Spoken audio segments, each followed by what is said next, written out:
राष्ट्रमाता जिजाऊ माँसाहेब, छत्रपती शिवाजी महाराज, महात्मा ज्योतिबा फुले, छत्रपती शाहू महाराज, महामानव डॉक्टर बाबासाहेब आंबेडकर, अण्णाभाऊ साठे, अहिल्याबाई होळकर, सावित्रीबाई फुले, संत श्रेष्ठ तुकाराम महाराज, संत गाडगे महाराज, संत तुकडोजी महाराज, ज्या महामानवांनी या बहुजन समाजाच्या हक्क आणि अधिकाराची लढाई लढली, प्रथम त्यांना वंदन करतो. आणि व्हॉइस ऑफ मीडिया या आंतरराष्ट्रीय पत्रकार संघटनेच्या वतीने आज जो कार्यक्रम आयोजित करण्यात आलेला आहे, महाराष्ट्र भूषण आणि पॉझिटिव्ह पत्रकारिता, ज्यांना ज्यांना त्यांचा सन्मान झाला, प्रथम मी त्यांना सगळ्यांना अभिनंदन करतो. खरं तर या कार्यक्रमाला खूप मोठमोठे नेते आले होते, अनेक मान्यवर आले. हा कार्यक्रम ज्यांनी आयोजित केलं ते या संघटनेचे संस्थापक संदीप काळे सर. आणि खरं तर मला व्हॉइस ऑफ मीडियाच्या एकाही कार्यक्रमाला येता आलं नाही, त्याच्याबद्दल मी खरं तर क्षमा मागतो. परंतु या कार्यक्रमाचे आयोजक जेवढे सगळे आहेत, आता खूप वेळ झालेला आहे, त्यामुळे मी काही सगळ्यांची नावं घेत नाही. सर्व आदरणीय व्यक्ती आणि इथं जमलेले सगळे पत्रकार बंधू भगिनींनो, खरं तर संघटना ही काळाची गरज असते. प्रत्येक जिल्ह्यामध्ये प्रेस क्लब आहेत. प्रेस क्लबच्या माध्यमातून तिथं अनेक उपक्रम चालवले जातात. परंतु एक महाराष्ट्र स्तरावर, एक देश स्तरावर आणि एक जागतिक स्तरावर एखादी संघटना असावी, व्हॉइस ऑफ मीडिया, याची कल्पना ज्यांनी ज्यांनी केली त्यांना हॅट्स ऑफ, कारण खूप गरजेची होती. आणि संघटना ही आपले प्रश्न मांडण्यासाठी असते. मी जी संघटना चालवतो ती सामाजिक संघटना आहे, तिचं नाव संभाजी ब्रिगेड आहे. आता संभाजी ब्रिगेड म्हटल्यानंतर सगळ्यात पहिल्यांदा संदीपजी तुम्ही मला सांगता बोला तर संभाजी ब्रिगेडला पत्रकारांनी सगळ्यात पहिलं नाव दिलं ते अतिरेकी संघटना. म्हणजे ज्यावेळेस पुण्यामध्ये भांडारकर प्राच्य विद्या संस्था वर कारवाई झाली आणि मग तालिबानी, नंतर अतिरेकी वगैरे अशा आम्हाला काही विशेषणं लागली. मला त्याचं काही वाईट वाटत नाहीये, कारण ती कृती ज्यांनी ज्यांनी ज्या ज्या नजरेने बघितली त्याला तशी ती दिसली. आपण पूर्वीच्या काळामध्ये जांभेकर शास्त्री यांच्या नावाने पत्रकार दिन साजरा करतो. मोठमोठे पत्रकार बघितलेले आहेत आपण, म्हणजे अगदी ताराबाई शिंदे ह्या पहिला पत्रकार आहेत, दीनबंधू असेल, अनेक, म्हणजे त्याच्यावर खूप बोलता येईल पत्रकारितेबद्दल. तुम्ही सगळेजण त्या क्षेत्रात आले. आता पत्रकारितेचे कॉलेजेस सुद्धा झालेत. म्हणजे मी भारतीय विद्यापीठ कॉलेज दिल्लीला गेलो होतो, तर तिथं आता पत्रकारिता शिकवली जाते. पत्रकारिता कशी असावी, पत्रकारितेचा इतिहास काय, पत्रकारितेबद्दल आता शोध पत्रिका आहे किंवा क्राईम पत्रकारिता आहे. आता मीडियाबद्दल तर बोललेत, आता आदित्यजी बोलले की आता म्हणजे प्रिंट मीडिया आहे, सोशल मीडिया आहे, व्हिज्युअल मीडिया आहे. आता ह्याचा व्याप फार वाढलेला आहे. आणि अशा काळामध्ये पत्रकारांना एकत्र संघटित करणं वेगवेगळ्या माध्यमातून, जसं आता प्रशांत कदमचा उल्लेख झाला की ते एबीपी माझाला होते, आता ते स्वतः सोशल मीडियाच्या माध्यमातून व्यक्त होतात. ते राहुल कुलकर्णींनी सुद्धा आता एबीपी सोडलं. तर नेमकं पत्रकारांना त्यांच्या भूमिका नक्की मांडता येत आहेत का नाही, पत्रकारांचा आवाज दाबला जातो काय, ही गोष्ट विचार करण्याची वेळ आलेली आहे. परंतु मला एक गोष्ट नमूद करायची आहे की पत्रकार आमच्या सगळ्या समाजाचे प्रश्न मांडतात, पण पत्रकारांचे सुद्धा प्रश्न आहेत हे मांडण्याचा प्रयत्न व्हॉइस ऑफ मीडियाच्या माध्यमातून होतो. ही खूप महत्वाची गोष्ट आहे. कारण अनेक माझे पत्रकार मित्र आहेत, हे अत्यंत प्रामाणिकपणे पत्रकारिता करतात, लोकांचे प्रश्न मांडतात, त्यांना न्याय द्यायचा प्रयत्न करतात. परंतु त्यांचं व्यक्तिगत जीवन आहे ते मात्र अत्यंत विदारक आणि भयानक आहे. कारण मला 2-3 गोष्टी प्रामुख्याने नमूद करायच्या. त्याच्यामध्ये अगदी पुणे शहर असेल किंवा महत्वाच्या मेट्रोपॉलिटन सिटीज असतील, तिथं त्यांच्या घराच्या राहण्याची सुद्धा व्यवस्था नीट नाहीये.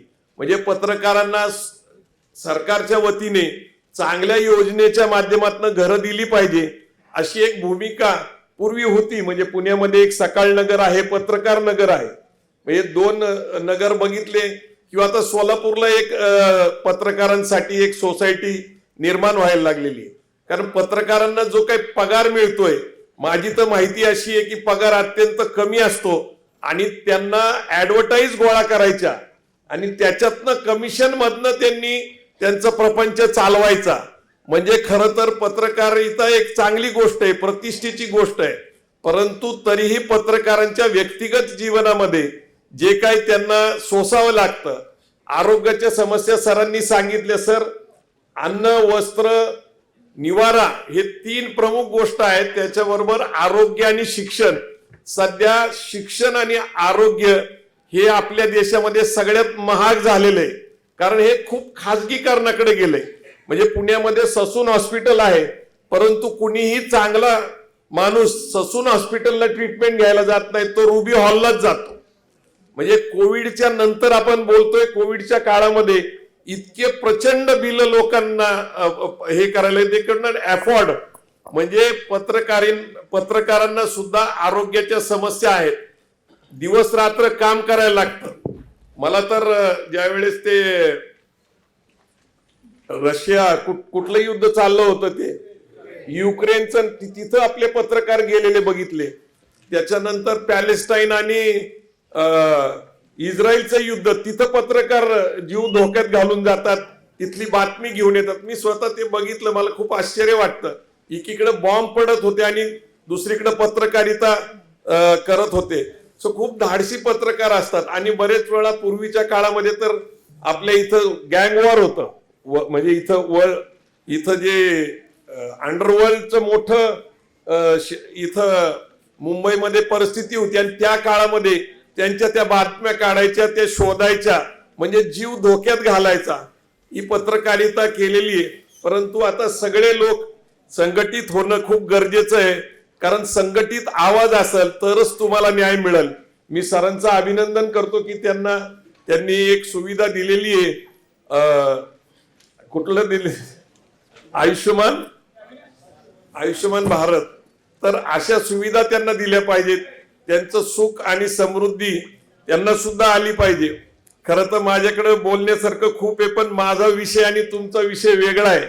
परंतु एक निश्चित सांगतो की संभाजी ब्रिगेड संघटनेने 2019 पासून प्रत्येक कार्यकर्त्याला एक गोष्ट स्पष्ट सांगितलेली आहे की आपलं अर्थकारण मजबूत केलं पाहिजे, उद्योग व्यवसायाकडे लक्ष दिलं पाहिजे. समाजाचा घटक आपलं कुटुंब आहे. समाज काय वेगळा नसतो, तो आपल्या कुटुंबाचाच भाग असतो. आणि म्हणून मला तुम्हाला सगळ्यांना विनंती करायची आहे की सगळ्यात पहिली जर बाब महत्वाची असेल तर आपण सगळ्यांनी पत्रकारितेबरोबर आपल्या अर्थकारणाकडे लक्ष दिलं पाहिजे. भारतातले लोक फायनान्शियली इलिटरेट आहेत, आर्थिक असाक्षर आहेत आणि आपल्याला नीट इन्व्हेस्टमेंट प्लॅन कळले पाहिजेत, रिटायरमेंट प्लॅन्स कळले पाहिजेत. तर याच्यावर आम्ही सध्या काम करतोय. दुसरं जे संदीपला अपेक्षा आहे ती अशी आहे की आम्ही एक सध्या मुवमेंट चालवतोय आणि ती मुवमेंट आहे अहद ऑस्ट्रेलिया तहत कॅनडा, अवघा मुलुक आपला. म्हणजे वैश्विक झालं पाहिजे, आपण जग जवळ केलं पाहिजे आणि शिक्षण, उद्योग, नोकरी, व्यवसायासाठी परदेशात जायला पाहिजे. तर खरं हे मी का सांगतो तर एक शेवटचं उदाहरण देऊन थांबणार आहे. सर, 1990ला भारत सरकारकडे परकीय चलन नव्हतं आणि परकीय चलन नसल्यामुळं आपल्याला आरबीआयचं सोनं गहाण ठेवायला लागलं. ज्यावेळेस चंद्रशेखर पंतप्रधान होते ती आपल्यावर नामुष्की आली होती. आणि अगदी परवा दिवशी अर्थसंकल्पाच्या अधिवेशनामध्ये आपल्या अर्थमंत्री निर्मला सीतारामननी सांगितलं की भारतामध्ये रेमिटन्स म्हणून परदेशातनं किती रक्कम येते माहिती आहे तुम्हाला? 125 अब्ज डॉलर. 125 अब्ज डॉलर म्हणजे परदेशातनं एवढी रक्कम येते की कदाचित सर ती भारत सरकारच्या बजेटपेक्षा जास्त आहे जर आपण विचार केला तर. जो माणूस पैशावर प्रेम करतो लोक त्याच्यावर प्रेम करतात असं मी मानतो. आणि शिवाजी डोक्यात आणि गांधीजी खिशात असल्याशिवाय जगात किंमत नाही हे लक्षात ठेवा. कारण खूप बोलता येतं, खूप लिहिता येतं, खूप सांगता येतं, पण जो माणूस गांधीजीवर प्रेम करतो लोक त्याच्यावर प्रेम करतात, असा माझा अनुभव आहे. मान अपमान सगळ्या गोष्टी, प्रतिष्ठा सगळ्या पैशाशी संबंधित आहेत. आणि निश्चितच मी तुम्हाला सांगतो की तुम्ही जर संघटित झालाय तर संघटनेचं एखादं चांगलं कार्य म्हणून एखादी बँक काढता येऊ शकते, एखादी सोसायटी काढता येऊ शकते, म्हणजे तुमची क्रेडिट सोसायटी काढता येऊ शकते. तुमच्या पत्रकारांचे आर्थिक प्रश्न सोडवण्यासाठी अशा प्रकारच्या योजनांची गरज आहे.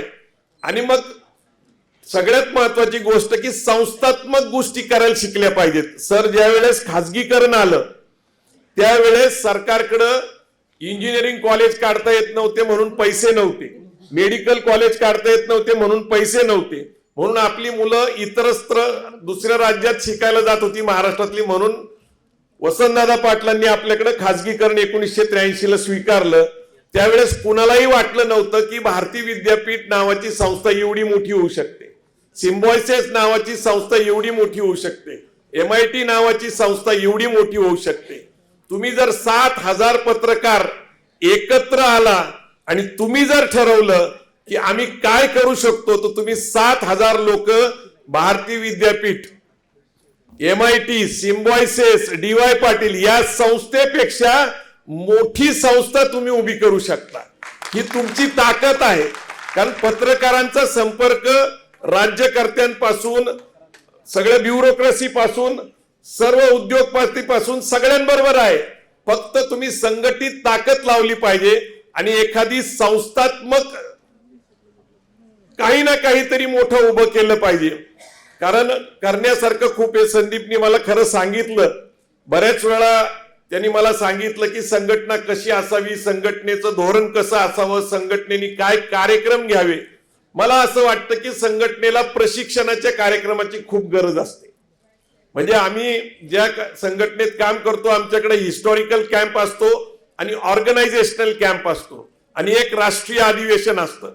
याच्यामुळं काय होतं की हिस्ट्री म्हणजे पूर्ण पत्रकारितेचा पूर्ण इतिहास तुम्हाला सांगितला जाऊ शकतो. म्हणजे कुठले कुठले मोठे पत्रकार होते. म्हणजे पूर्वी असं होतं की संपादकीय वाचलं की आपल्याला सगळं समजायचं की दिशा कुठल्या दिशेने चाललेली आहे. म्हणजे एक वाक्य त्या काळामध्ये आलं होतं की हे सरकार जावं ही श्रींची इच्छा आहे, म्हणजे 78 ची गोष्ट आहे. किंवा यशवंतराव चव्हाण केंद्रात संरक्षण मंत्री झाले तर एकच वाक्य आलं होतं की सह्याद्री हिमालयाच्या मदतीला धावला. तर ही जी त्या काळामधले पत्रकारिता होतं तो इतिहास आहे पत्रकारितेचा मोठा. तर हिस्टॉरिकल कॅम्प असला पाहिजे ज्याच्यामध्ये पत्रकारितेचा पूर्ण इतिहास तुम्हाला तुमच्या सदस्यांना सांगितला जाईल आणि संघटना कशी चालवायची, संघटनेचा कार्यक्रम कसा चालवायचा, संघटनेची गरज काय आहे, आपण संघटित कशाला राहायला पाहिजे आणि संघटना चालवत असताना त्याचं आर्थिक धोरण महत्वाचं आहे आणि आपल्या प्रत्येक सभासदाला त्याची मदत झाली पाहिजे आणि त्यातनं त्याची उन्नती झाली पाहिजे, त्याला सुरक्षितता वाटली पाहिजे, म्हणून संघटना महत्वाची. पण ही खूप मोठी गोष्ट आहे की व्हॉइस ऑफ मीडियाचं महाराष्ट्रातल्या जवळपास सगळ्या जिल्ह्यामध्ये आणि देशामध्ये सुद्धा आता जवळपास 38,000 सभासद झाले. ही खूप मोठी अचिव्हमेंट आहे. तुमच्या हातामध्ये लेखणी आहे. हा देशाच्या आपल्या लोकशाहीचा चौथा आधारस्तंभ आहे आणि खूप मोठी ताकद तुमच्या हातामध्ये. पण ती ताकद तुमच्या स्वतःसाठी सुद्धा कधीतरी उपयोगी यायला पाहिजे असं मला वाटतं. मी तुम्हाला अतिशयोक्ती सांगणार नाही. मी अत्यंत 2 मोठे संपादक जे नामवंत संपादक आहे, मी नाव घेत नाही, पण ते आजही ठाण्यामध्ये 1 BHK मध्ये राहतात. मोठे संपादक आहेत, मला नाव माहिती आहेत, मी त्यांच्या घरी जाऊन आलेलो आहे. परंतु आर्थिक उन्नती झाली नाही म्हणून अर्थकारणाकडे दुर्लक्ष करू नका. अत्यंत व्यावहारिक जीवन जगा. कारण महागाई वाढलेली आहे, याच्यावर सतत चर्चा होत राहणार, सतत आंदोलन होणार. पण महागाई कमी कुणीही करू शकत नाही, कुणीच करू शकत नाही. म्हणजे पेट्रोल 100 रुपये झालं, डिझेल 100 रुपये झालं, 1200 रुपये सिलेंडर झाला, याच्यावर आंदोलन होतील, पण ते कमी कुणीही करू शकत नाही. तुम्हाला अधिक पैसे कमवणे हाच पर्याय, दुसरा पर्याय नाही. म्हणजे आपण खूप बोलू शकतो, तत्वज्ञान तर खूप श्रेष्ठ आहे, तत्वज्ञानावर खूप बोलता येतं, खूप विचार मांडता येतात. सत्य असत्याशी मन केले ग्वाही, मानियेले नाही बहुमता. तुकाराम महाराजांनी सांगितलेले अनेक वचनं मला येतात. असाध्य ते साध्य करिता सायास, कारण अभ्यास तुका म्हणे. परंतु मराठी माणसाची परिस्थिती कशी झालेली आहे, म्हणजे आता तुम्हाला माहिती आहे आरक्षणाचं आंदोलन चालू आहे. का चालू आहे, कुठल्या टप्प्यावर आहे तुम्हाला माहिती आहे. त्या निमित्ताने मला फक्त एक गोष्ट आठवतीये आणि तेवढं सांगणार आहे, थांबणार आहे, नेमकी मराठी माणसाची. कारण तुम्ही सगळे मराठी पत्रकार आहात, सगळ्यांची मानसिकता कशी आहे की पोपटाला एकदा पिंजऱ्यात ठेवलं तो वर्षानुवर्ष त्या पिंजऱ्यात राहतो आणि त्यामध्ये एक नळी असते आणि त्या नळीला धरून बसलेला असतो. वर्षानुवर्ष तो त्या नळीला धरून बसल्यामुळं त्याच्याबद्दल तुकाराम महाराज खूप सुंदर म्हणतात, शुके नलिकेशी गोवियले पाय.